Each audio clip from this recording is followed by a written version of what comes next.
This Good Morning Northwest morning sprint is brought to you by Bill's Heating and Air Conditioning. It is 6:53, time to get you ready to take on your Thursday in the morning sprint. Olivia Roberts is following breaking news out of California, and Destiny Richards is live with the Red Cross this morning. But first, Mark Peterson with some disruptive weather in the forecast. No doubt about it. Take a look at our First Alert weather, and this is going to be a perfect day for that First Alert weather app. Download it, and you'll see, again, the winds, the radar, everything coming at you. Blowing dust as we take a look at how it's going to affect us with those gusting winds. The heavy rains up north, fire danger because it's so dry, and some isolated thunder shower activity. So we're going to keep an eye on that.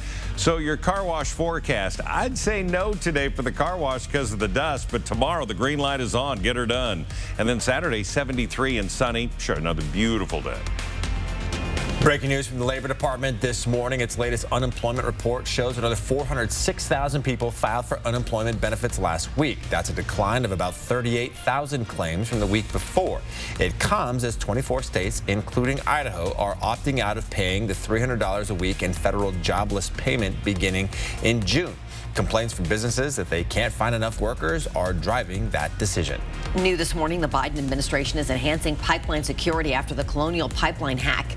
Pipeline companies will be required to report confirmed or potential cyber attacks to the Department of Homeland Security within 12 hours. This is a shift from the current voluntary system of reporting. DHS officials say the new mandate also requires companies to designate a 24/7 cybersecurity coordinator to liaison with the government. Well, breaking news overnight, a ninth person is dead, killed in a mass shooting in San Jose, California. 49-year-old Alex Fritch was in critical condition and died at the hospital last night. Investigators still don't know why the shooter, 57-year-old Samuel Cassidy, brought several guns to work and opened fire before taking his own life. We do know Cassidy was a longtime employee at the Valley Transportation Authority light rail yard, and local officials say the victims knew him well. Investigators say Cassidy had multiple weapons registered to his name. They're continuing to comb through the transit site and Cassidy's home for evidence. This morning, we're learning Cassidy had talked about killing people at work more than a decade ago. That's according to Cassidy's ex-wife, who says he used to come home from work resentful and angry over what he believed were, quote, unfair assignments. It's been nearly 5 months since the attack on the U.S. Capitol, and there is a push to create a 9/11-style commission to dig into every aspect of what happened and why. A bill to do that passed in the House, and it could hit the Senate floor for a vote as soon as this afternoon. However, it's all but dead on arrival, as 10 Republicans would have to break ranks to support the bill.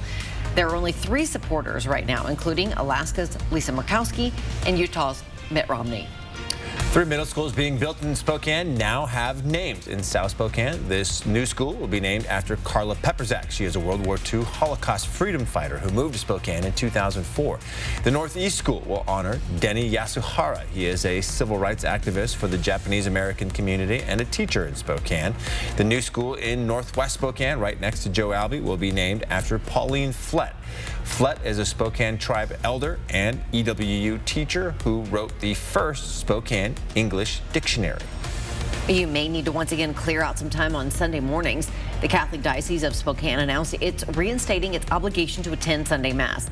The obligation was lifted in March of 2020 as a pandemic precaution, but it will be reinstated June 5th. It's just one more sign of life getting back to normal as more people get vaccinated and the CDC loosens restrictions on gatherings.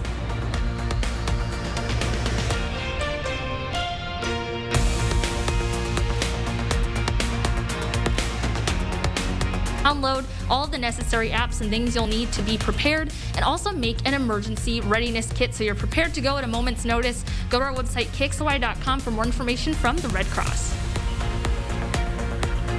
Next now on Good Morning America, the push to vaccinate the nation is kicking into high gear. Nearly 60% of Americans have gotten at least 1 dose. However, that means 40% have not.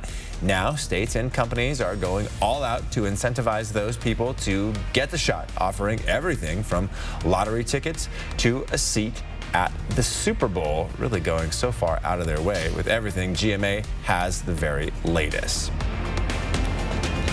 Connell's high school athletic director is responding to a racist incident at his school. In a video taken at a girls' basketball game, students were heard calling Zillah High School players monkeys and making monkey sounds, specifically at 2 players of color. In a statement of apology to Zillah players, coaches, and fans, the superintendent apologized.